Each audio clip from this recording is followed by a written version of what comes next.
Hello everyone, I'm Nizzahon here for the Aether Hub, and in this video we're going to talk about the history of one specific type of magic card, split cards.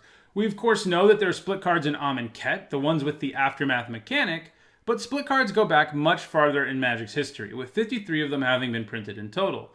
In this video, I'm going to talk about the various incarnations of split cards we've seen over Magic's long history, and we're going to talk about the split cards that have had the biggest impact on competitive Magic, sort of the highlights of split cards each time they were printed. To get started, we have to go all the way back to the year 2000, when Invasion was released. Invasion was the first set with split cards, and the set after it, Apocalypse, had them too.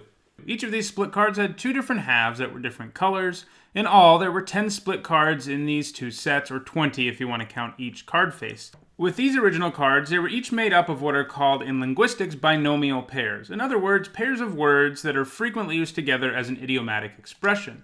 For example, one of the original split cards that saw some play was Spite and Malice. With the original split cards, you had to choose only one half to cast, and you had to pay for it and announce which one you wanted to cast. The other half would not be cast, but the entire card would of course go into your graveyard. Split cards brought a new and interesting element to Magic. Cards that were effectively two different cards, giving players important choices to make. The flexibility of these cards is what made them powerful. With a card like Spite and Malice, neither half on its own would have seen play, as they are not at all efficient. However, having a single card that can either be Negate or Terror, even if it's a little overcosted, it can be whichever one you need, and that is quite strong. And as a result, this is a card that saw some play in control decks. I mean, what control player doesn't want to have a hand filled with removal and counter magic? In this case, you get both in one card. Another split card that saw a similar amount of play from Invasion was Wax and Wane. Again, neither half is great, but having a card that can be a combat trick or enchantment removal is pretty nice. Flexibility is a powerful thing in Magic, and split cards make for some interesting decision making. The most widely played of the original split cards actually came in Apocalypse, the set after Invasion, and that card is Fire and Ice, perhaps the most important split card in Magic's history so far. Again, either half of the card individually would be nothing special and constructed. There are more efficient ways to do what these cards do, but the fact that this gives you a choice of two different effects, both of which are pretty nice, especially in control decks, made it a heavily played card in basically every format of Magic it has been legal in. In Standard, it saw play in control decks that would be happy with either half of the card, depending on the board state. Fire and Ice ended up doing the most busted things in Extended, though, after a card in Mirrodin was printed called Isochron Scepter. The way the split cards originally worked, you could imprint one of them onto the Scepter as long as one side cost 2 mana or less, and then every single time you activated the Scepter, you again got to choose which side you wanted, which was an incredibly powerful thing to do every turn. This was something that was recently undone by the rules change to split cards that accompanied Amonkhet, which says that split cards now have attributes of both halves of the cards unless they are on the stack. So Fire and Ice now has a converted mana cost of 4 at all times, unless it's on the stack, and thus cannot be printed on the Scepter. But a lot of games were lost to an imprinted Fire and Ice in Extended in the early to mid 2000s. However, Fire and Ice's two options are powerful enough that it has even seen play in Legacy and Vintage, even without Isochron Scepter. Again, this is a testament to how powerful flexibility is, and a good lesson about Magic in general, because obviously Lightning Bolt is better than Fire, but having the option to do one or the other is very powerful. The decks it has seen played, and continues to see play in Eternal formats are Canadian Threshold, Blue-Red Delver, Landstill, and Monastery Mentor decks. It would be a while before there were more split cards, but in 2005, Ravnica Bluff began, and in the final set of the block, Dissension, there were 10 new split cards. The way these cards worked was not any different from the way that the original split cards worked.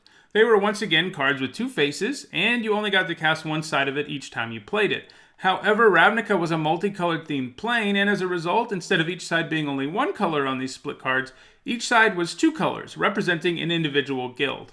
Of these split cards, two made the biggest impact on Magic. Crime and Punishment, which gave you the option of a Zombify effect that could also return enchantments, or the ability to blow up a bunch of permanents with the same converted mana cost. Punishment was the most frequently cast side of this card, as it was particularly effective against aggressive decks and token decks that ran several creatures of the same cost, but having the option to steal your opponent's best card from the graveyard was also pretty great. Rise and Fall also saw some play, offering you two pretty powerful choices. Rise could bounce a creature and return a creature from your graveyard to your hand, and Fall could make the opponent discard 2 cards. This card is a good indicator of what makes split cards good. Each of these halves can be utterly useless on a specific board state, but it is rare that both halves will do nothing. Rise is probably the more powerful half, but if you have no creatures in your graveyard and are worried about your opponent's hand, Fall is a pretty good thing to cast. Rise and Fall has even seen play in some modern versions of Jund and Grixis. Though it hasn't seen play there in a while, it's still a pretty good indication of its power. Despite having a couple of powerful cards, no split card in Dissension quite lived up to the gold standard of split cards from the past, that would be Fire and Ice. Split cards also showed up shortly after they had appeared in Ravnica, making a small appearance in Planar Chaos, the second set in Time Spiral block, which came out in 2007. In this case, there were only 3 split cards, and they made up a vertical cycle, meaning that there was a split card at each rarity. There was no mythic rarity at the time, so this only means 3. In this case, the split cards were also all red, on both sides, making them the first monocolored split cards. All 3 of the cards in this cycle saw some degree of play. Boom and Bust was a powerful land destruction spell. No matter which side you were casting, it was either a very cheap way to blow up your opponent's land, you did have to give up your own land as well, or an Armageddon on the other side. And more recently, people tried to abuse it in Modern with cards like Goblin Dark Dwellers, who can only target spells with converted mana cost 4 or less, but with the new rules change, the same one that made it so Fire and Ice can't be imprinted onto Isochron Scepter, this is no longer possible, and so it's not really seeing any play right now. Dead and Gone saw a lot of play in Time Spiral block, offering a reasonable 1 mana to do 2 damage to a creature at instant speed, and also something that is kind of rare for red, a bounce effect.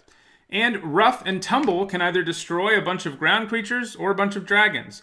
It has seen competitive play in the Legacy format the most, where it can be an effective way of dealing with creature-based decks like Merfolk and Death and Taxes, as well as Monastery Mentor decks, while also not killing your Delver of Secrets. It has put up Grand Prix top 8s in the format as recently as 2016.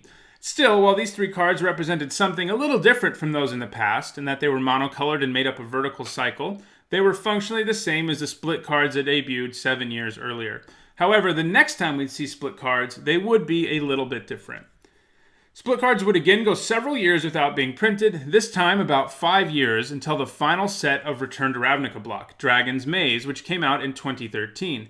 Dragon's Maze had more split cards in it than any set before it had ever had, with 15. This included split cards where each side was only 1 color, like in Invasion block, and split cards where both sides were multicolored, like in the original Ravnica block. But these split cards bring something else to the table that makes them more powerful than those that came before them, and this is the fuse mechanic. This effectively gave you 3 choices instead of the 2 that most split cards have. You could choose to play one side or the other if you wanted to, but you could also cast both sides at once if you paid both of their mana costs. 2 split cards with Fuse made a real impact on the tournament scene at this time. One of these was Far and Away, which allowed you to bounce a creature for 1 and a blue, or gave you an Edict effect for 2 and a black, and if you paid 5, would both bounce a creature and make your opponent sacrifice 1. Obviously, casting both sides at once is quite powerful, and the flexibility to cast one side or another earlier in the game made this card pretty solid. Esper Control was a real thing in Return to Ravnica block, constructed, and in Standard, and that is where Far and Away saw most of its play, since it could quite easily get you up 2 for 1. However, the most played split cards of all time, even played more than Fire and Ice, was also printed in this set, and that is Wear and Tear. A key sideboard card in basically every format it's ever been in, Wear and Tear is Shatter on one side and Erase on the other. If you're willing to pay 3 mana, you get a 2 for 1, assuming your opponent has a permanent of each type. A great sideboard card in any deck playing both colors, since it can destroy both without taking up more than 1 slot. Wear and Tear continues to see play in non-rotating formats, and it's not going to stop anytime soon, so I think it's going to continue to be the split card that is seeing the most play. Until very recently, Dragon's Maze was the last time we had seen split cards, but there are of course split cards in Amonkhet, those sporting the Aftermath mechanic. These split cards, while having 2 faces on them, are very different from the ones that came before. You can cast the top half only from your hand, and you can cast the bottom half only from your graveyard. Instead of each card face taking up half of the card horizontally, they decided to turn the Aftermath half of the card sideways. Additionally, instead of using the word "and" between the binomial pairs on these cards, you are supposed to use 2. The design on these cards is very cool, and most of them have a great deal of flexibility relating to them. This is because with all of them, you can choose to cast the first half alone and then cast the second half later on, or you can just choose to cast both halves at the same time, sort of fusing them together. Generally, the 2 sides have some degree of synergy with one another. When they don't, the Aftermath half just provides some late game value without making you use up a card. While it is still early for these cards, there are definitely a few of them that have seemed the most powerful and which have already seen a little bit of play. One of these is Cut to Ribbons. The cut half of this card is an incredibly efficient removal spell in today's standard, and the ribbons half of the card gives you some late game reach to do the last few damage you need to do to your opponent, and it's sort of just always a resource you have in your graveyard after you cast Cut, and that's a pretty nice value to have. It has already seen play in one of the strongest archetypes in the format, Mardu Vehicles, and it is likely that it will continue to. Never to Return is similar, offering efficient removal on the part you can cast from your hand and giving you the ability to exile a card from your opponent's graveyard, or your own graveyard, it's worth noting, but exiling an opponent's card sometimes can actually get you some value. But anyway, it makes a 2/2 zombie in the late game. Not bad value to tack onto a very good removal spell like Never. It has already seen play in black-green Constrictor decks, and I think it will see more play in black decks in Standard until it rotates, as it's one of the only cards that can kill creatures or planeswalkers. So far, the all-star of this group, though, is Commit to Memory. On one side, it can put spells on the stack, 2 cards deep in your opponent's deck, or time ebb a creature or other permanent 2 cards deep. The commit side in this card is very powerful on its own, but it brings the extra value of Memory. It isn't always right to cast Memory because it allows your opponent to reload their hand too, and generally they're going to get the first crack at casting the cards. However, if your opponent is already ahead of you on cards, or you really need some more gas, Memory can do that for you. Commit to Memory is seeing play in blue-based control decks in the format, mostly Izzet control decks, and a little bit in Temur Tower decks. And I think Commit to Memory will continue to see play in decks that have blue in it for as long as it is in Standard. On the whole, Aftermath is a very cool mechanic. Making the cards one thing in your hand and something different in your graveyard is amazing, and I'm sure we will see more Aftermath in Hour of Devastation. I also think split cards, since as we've seen, they have come back so many times and with different versions, and they've always been, some of them at least, that have been quite powerful. I think they'll return in a future block, probably with a new variation. It will be interesting to see what kind of split cards we get in the future. Thanks for watching this video. If you enjoyed it, don't forget to click the like button. If you want me to do the history of some other mechanics in Magic, I've done this on cycling as well, let me know in the comments below. And if you want to make sure you catch great MTG content from a variety of content creators, there's no better channel for you than the Aether Hub, so don't forget to subscribe. Also, as you probably know, the Aether Hub has recently opened a store. If you head over to etherhubtcg.com, you can sign up for some Aether Hub bundles, which are basically great deals on booster packs that will come to your house monthly. So go check it out. Thanks for watching. Hey guys, thanks for watching the Aether Hub here on YouTube. If you enjoyed this video, support the channel and all our creators by liking, sharing, and of course subscribing so you never miss our latest video. You yourself can become an honorary Hub member by visiting our store at www.etherhubtcg.com. We have a special pre-order event happening right now where you can snag some of the best deals on packs available. Afterwards, consider visiting our friends over at 5 Color Combo. They have an amazing free app that I use to practice my limited picking skills along with custom art playmats and tokens.